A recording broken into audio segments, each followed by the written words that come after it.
Bonjour à tous et bienvenue dans cette vidéo. Aujourd'hui, nous allons réagir à l'actualité et à l'annonce par des dissidents biélorusses de dommages occasionnés sur un A-50 Mainstay russe basé en Biélorussie, avion de SDCA, comme l'on dit, de surveillance, de détection et de commandement aéroporté, disponible en seulement quelques exemplaires dans l'armée russe et qui va probablement leur manquer puisqu'il aurait été attaqué par deux drones, un qui a impacté sa coupole radar et un autre qui a impacté du côté du cockpit. À mes yeux, c'est un événement très important et surtout très riche en retour d'expérience pour les armées occidentales.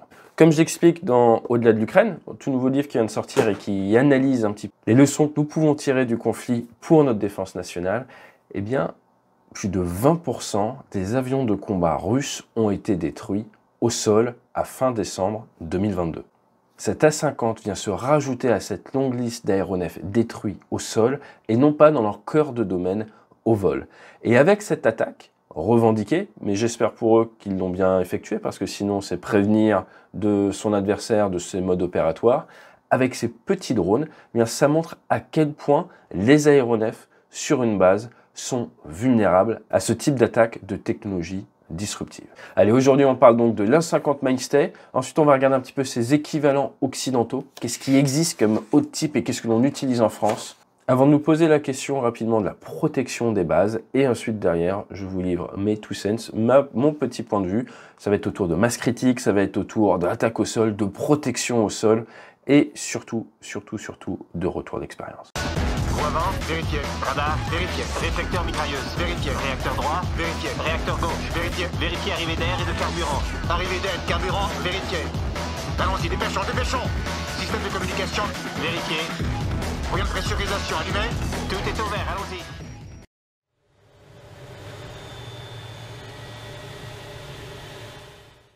Alors l'A-50 Mainstay, comme je vous le disais, ça veut dire pilier. Par exemple, le Mainstay of the Economy, le pilier de l'économie, ce serait forcément un des piliers de l'armée de l'air russe parce que vous devez pouvoir détecter, identifier avant de décider d'engager ou de bouger vos avions.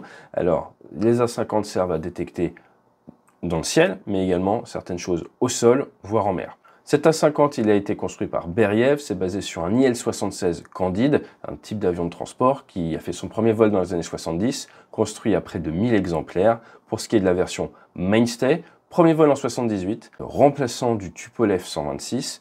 Il y a environ 40 A-50 qui ont été fabriqués, produits en 1992, date à laquelle la production s'est arrêtée.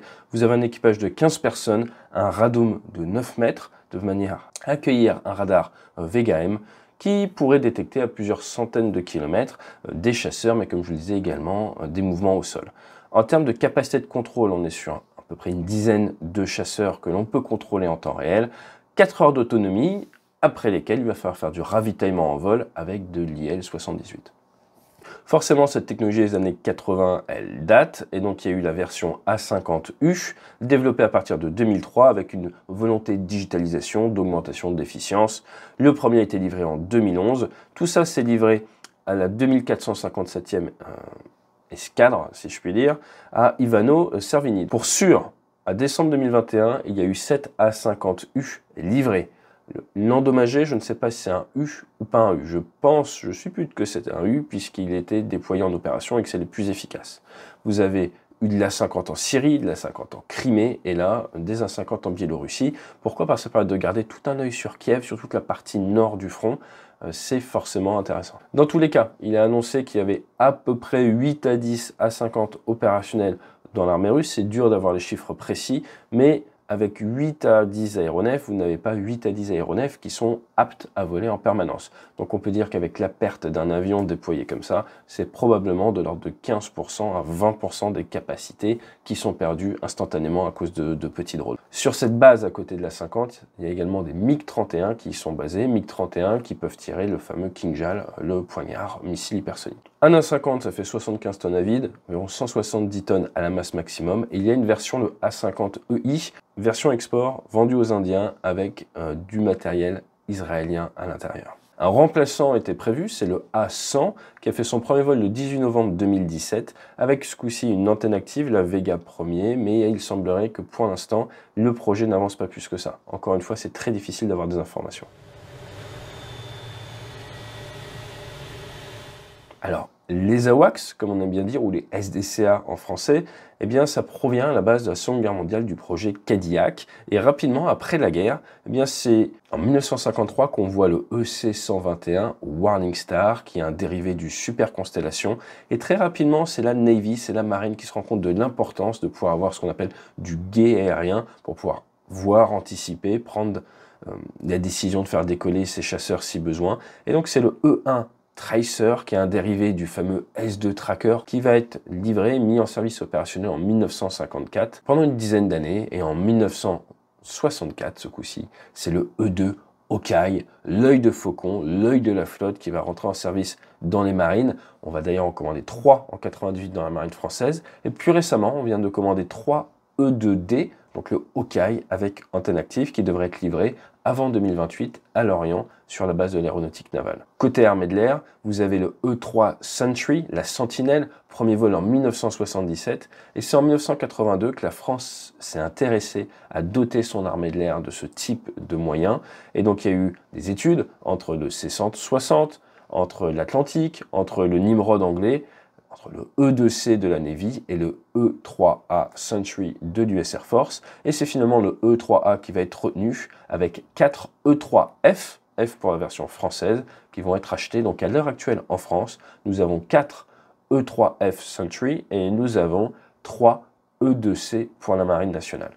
D'autres modèles existent de par le monde. Vous avez le Saab Global Eye qui vient en fait de l'avion Express 6000 qui est fabriqué par les Suédois. Vous avez également du KJ 2000 pour les Chinois, premier vol en 2003, ils en auraient 4. Vous avez du KJ 200 également qui est une version plus petite. Vous avez CASA avec le 295 AEW. Et vous avez également Embraer qui fait le R99 qu'on retrouve au Brésil, en Grèce, au Mexique, mais également en Inde. Bref, vous l'aurez compris, ce sont des avions à l'importance stratégique. Ça vous permet d'anticiper, de prendre des décisions, d'avoir le temps de remonter des informations aux décideurs, de décider de faire décoller ou pas vos avions. Ce sont des avions extrêmement importants, rarement abattus au combat.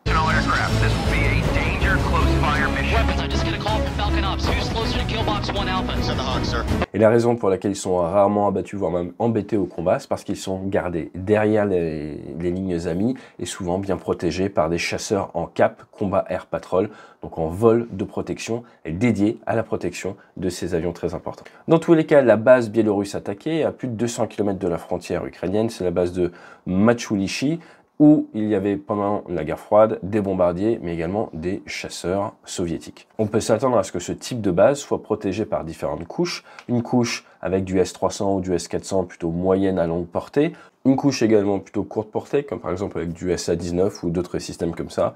Et pourquoi pas, mais moins probable parce que c'est vraiment pas vraiment dans les doctrines de ces dernières années, des systèmes anti-drones, même s'il serait temps que ça arrive.